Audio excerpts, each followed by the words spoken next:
Okay, Johnny Wunder here with GolfWRX.com. I am here with Cleveland Golf's Jeff Brunski, PGA Tour star William McGirt. We're going to talk irons here. We're at the PGA show.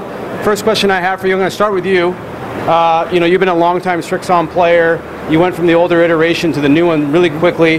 Talk to me about, your reaction to the new iron, the Z785, what you've experienced so far. Well, I love the Z785 because it's a little bit softer feel than 745. But it still has the same clean look. The top line, when you set them both down side by side, they look almost identical. I love the thin top line.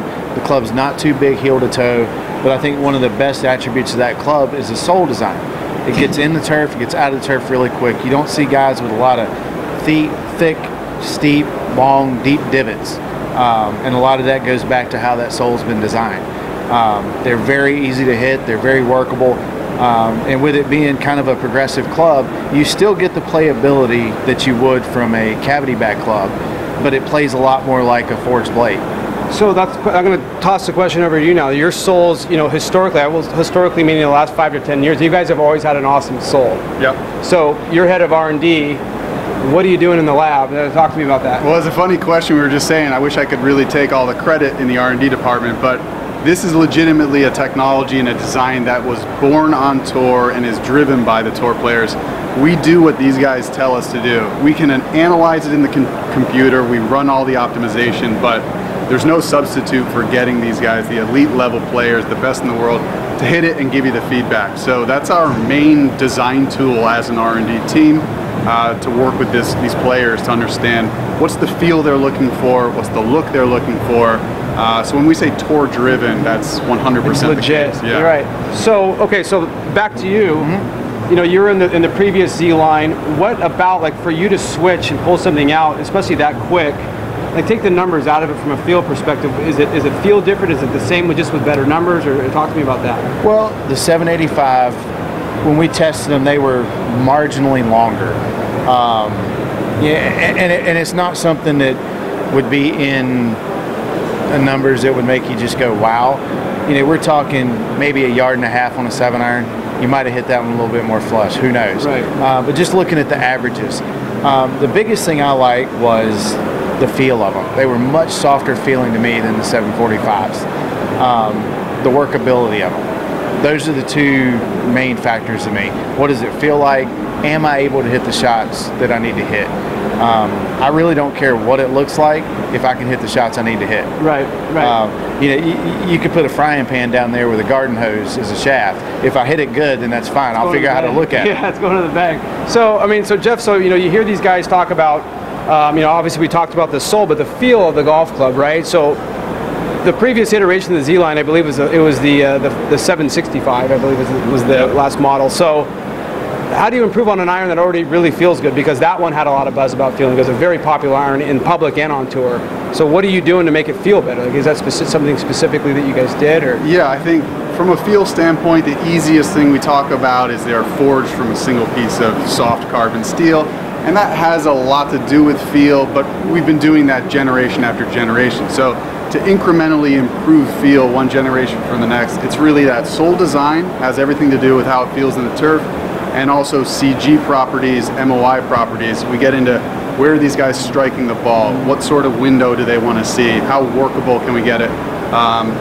Those are influenced by the CG MOI, but whether you're hitting that sweet spot more consistently, where are you getting that impact, that also has to do with feel. So there's those CG properties, sole design, forged material. There really isn't anything that doesn't relate to feel. Right. So let's talk about this. So you guys just whipped out a Ferrari about a week and a half ago. So this is the ZForged. This is the muscle back blade that you guys came out with. You just saw it, I think, yesterday for the first time. Yesterday. Okay. So talk to me a little bit about this iron. Because truth be told, the irons that you guys had before kind of resembled an old Cleveland. It's kind of followed the old Cleveland 588 model. The last two iterations you guys have been specifically Srixon. For sure. This is a totally different design. So talk to me about this a little bit. From a head shape and a look at a dress, we want these to fit the line, the Srixon line. Most of our tour players don't just play any one single model in the bag. So they're blending their set. They want to have a consistent top line, a consistent look. So that's critical in the design. But this is not just the blade style iron. It looks like anything from years ago, from the groove technology, that VT sole technology.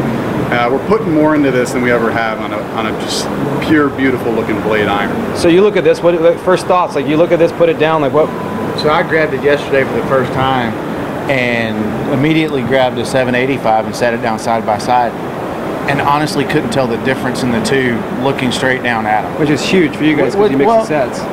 If you're mixing in, say, 789 wedge out of this set, but playing mid irons from 785, or even 585. When you look down at the 585s, there's virtually no difference. Right. When you get to the 3 and 4 iron, you see a little bit more of the back of the club, but that's because there's no loft and more meat back there. But everything looks the same when you sit it down, and you don't feel like you need a separate swing or a separate grip or anything else. You just grab it and go.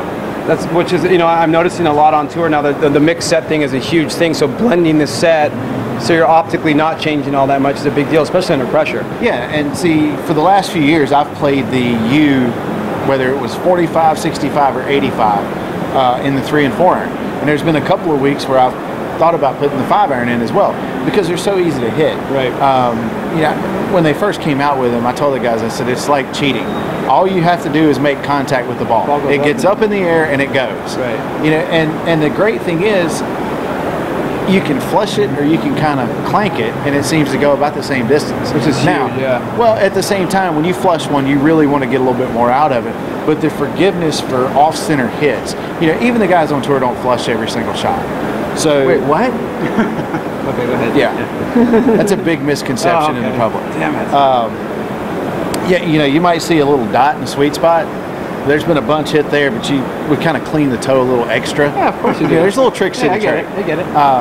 But the great thing with the U series is that it gets the ball up with the forgiveness, and you get a pretty consistent not only flight but distance out of it as well.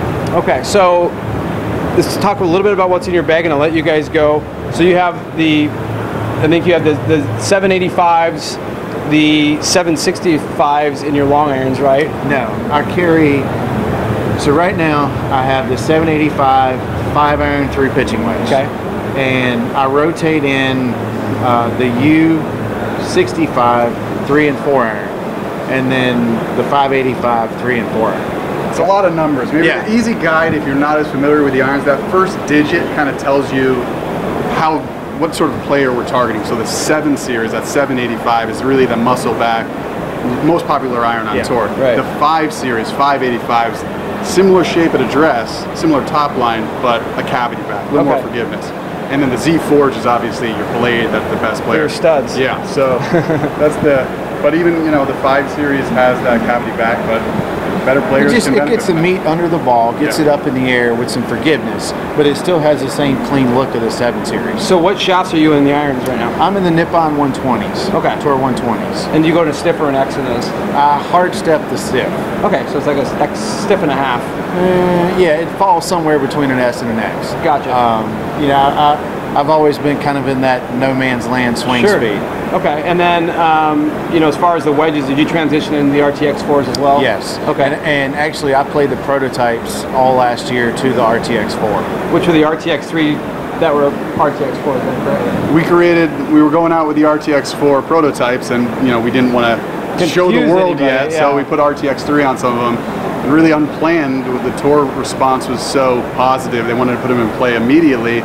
So yeah, we sort of had some RTX 3s out there that were really the RTX. Well, Cleveland wedges are like Titleist golf balls. They're like as American as apple pie, and like that's kind of what the thing is. I spent a lot of time last year going between our guys on tour and R&D with the wedges and giving plenty of feedback. Right.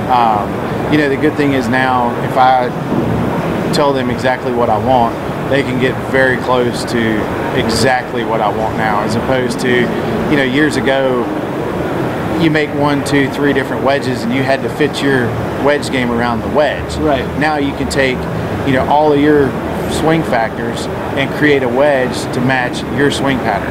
Well, yeah, I mean, it's so like, in a wedge, and this is the last question I'll ask you guys is, what exactly do you personally look for in a wedge? What do you need to see to make it playable, make it something you'd stick in your bag? The biggest thing for me is bounce. Okay. I want a lot of bounce. I want a lot of trailing edge bounce. I don't care how much leading edge bounce is on the club.